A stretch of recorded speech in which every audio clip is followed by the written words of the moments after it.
And I call the clerk. Government business, notice number 1, Treasury Laws Amendment, Strengthening Corporate and Financial Sector Penalties Bill 2018. And I call the Treasurer. Thank you, Mr Speaker. I present the Treasury Laws Amendment, Strengthening Corporate and Financial Sector Penalties Bill 2018 and the explanatory memorandum. And I call the clerk.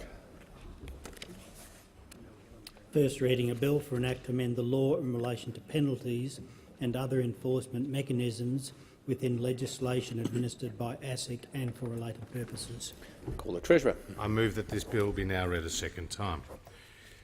The government is committed to arming our financial services regulators with the powers it needs to take strong action to protect consumers and to deter and prosecute corporate and financial sector misconduct.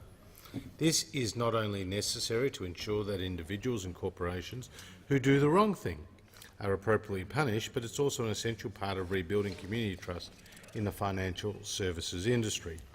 It is clear through the work of the Royal Commission into misconduct in the banking, superannuation and financial services industry that some financial institutions have engaged in conduct that falls well short of community expectations.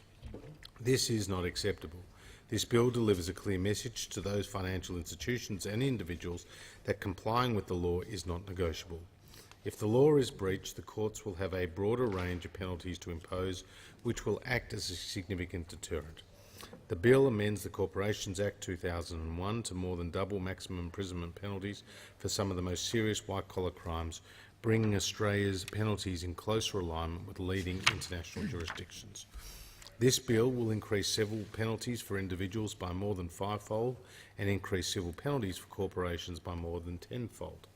Courts will also be empowered to consider even greater penalties where the profits from misconduct are high or where the company's annual turnover exceeds $105 million.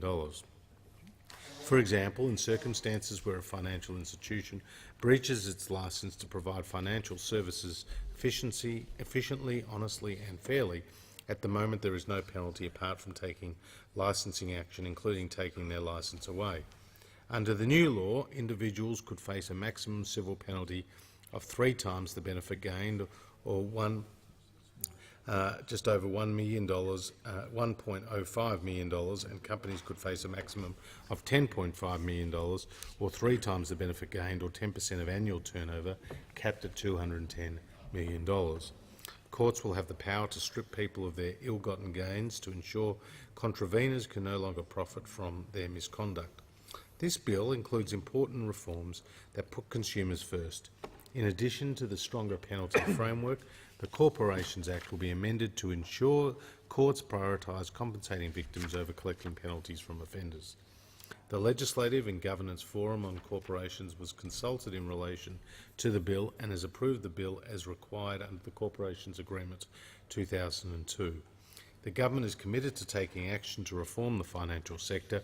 These reforms are part of the Government's comprehensive reform agenda, which has already created a framework to hold banking executives accountable for their actions under the Government's Banking Executive Accountability Regime, boosted banking and financial services competition to benefit consumers, and provided the Australian Securities and Investment Commission with an additional $70 million of funding, significant new powers, and also appointed an additional Deputy Chair in Mr Daniel Crennan QC with a key focus on enforcement action. A stronger penalty framework is one more step towards restoring the public's confidence in our financial sector, establishing a clear deterrent to financial institutions breaking the law, and ensuring consumers are protected from misconduct. Full details of the measure are contained in the explanatory memorandum, and I commend the bill to the House. The debate must now be adjourned. The member for Ballarat. Thank you, Mr Speaker. I move the debate be adjourned. The question is that the resumption of the debate be made in order of the day for the next sitting. All those of that opinion say aye. To the contrary, no. The ayes have it.